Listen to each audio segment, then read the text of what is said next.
Thank you, Greg. It's a pleasure to be here. And frankly, I was a little surprised to be asked. I thought you had to be an economist to speak to this august gathering. I want to address, I'm told if I click on this, it'll work. There we go.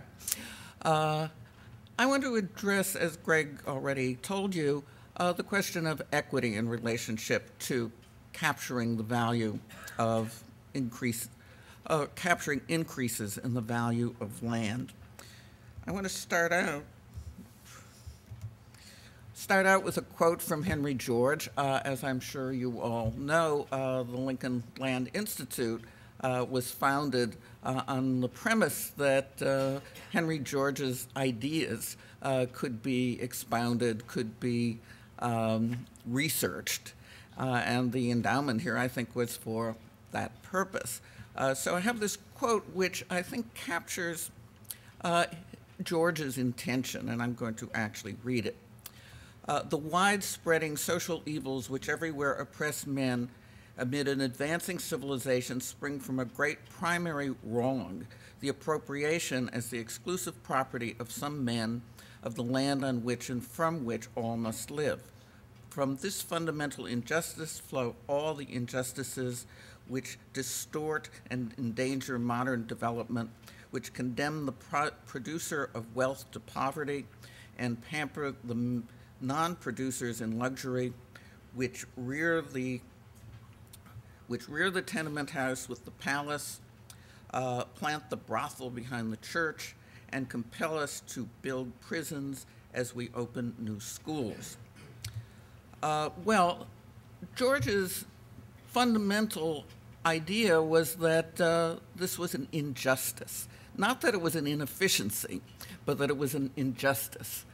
Not that prices could be distorted, to use the term that Greg used, but rather that land was simply a good, a public good, which should benefit the public.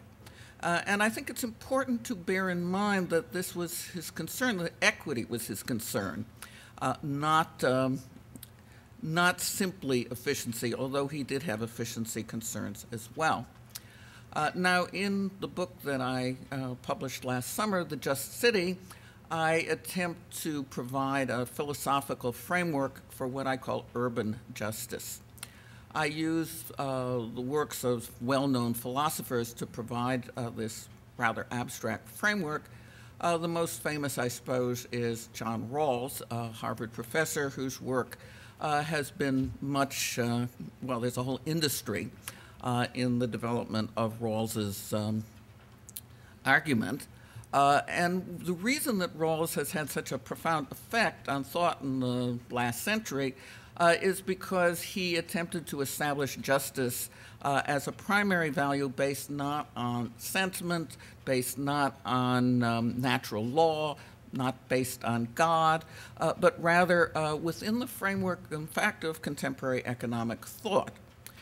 So Rawls's difference principle is one that says that if we all were behind a veil of ignorance, didn't know where, that is in what he calls the original position, didn't know where we'd end up once society developed, that we would choose a society of relative equality because otherwise the odds were we'd be more likely to be at the bottom than the top. So it would be only rational to have an equitable society. So rather than resorting to simply morality or our sense of justice, he said justice is logical. The philosopher who's become most popular among urban theorists for some time is Henri Lefebvre, a French thinker whose thought I've always found rather difficult and opaque. But this term that he has, the right to the city, is one that has been used very widely, has been even the basis for mobilizing a political movement. What's important about it from the perspective of urban policy is that he, in fact, broadens the discourse beyond simply equity in distribution, but rather talks about the way in which people participate in the making of the city. a sense, in fact, of ownership of the city by all the people who belong to it, that people, in fact, who are urban citizens, or to use a phrase of Guido Martinati, who are urban users, should have the power to create the city and to partake in the enjoyment of urban life. In other words, that they should have access to all parts of the city, but the right to the city doesn't just mean access. It also means participation in many different senses, not simply participation in planning or participation in decisions of the city council, but actually participation in the making of the city in everyday life.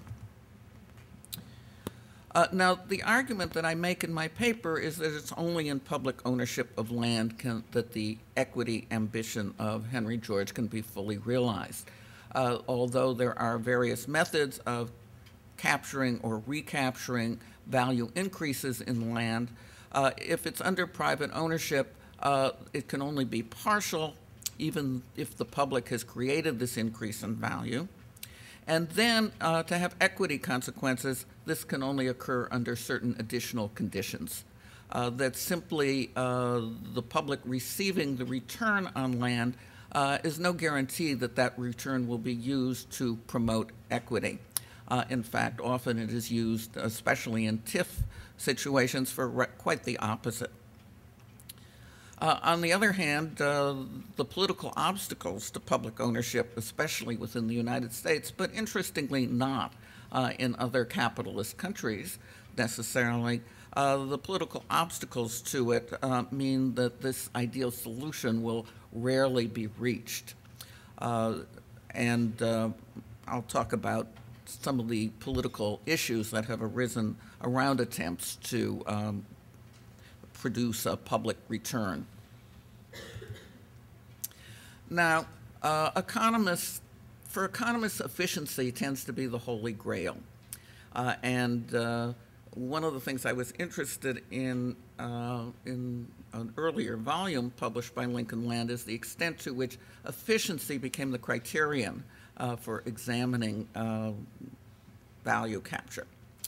Now, I have another quote first from Henry George, in which he himself also talks about the way in which confiscatory taxation of land value does in fact produce efficiency.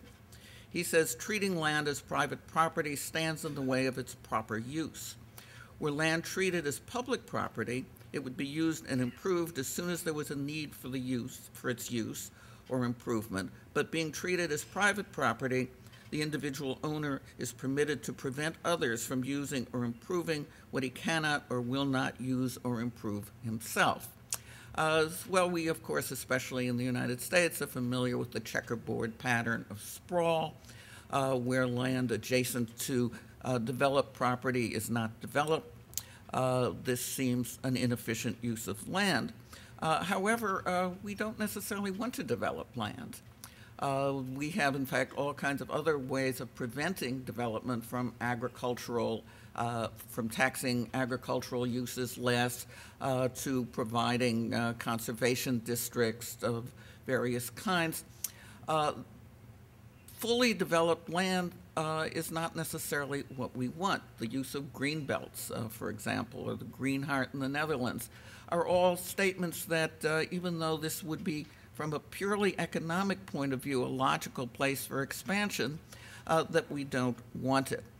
So the argument that says that we have to always move on and develop to produce the highest and best use is one that, even in popular discourse, is one that we don't really fully accept. Now, I referred before to a previous conference here in which Dye and England look at the impact, the economic impact of land value capture.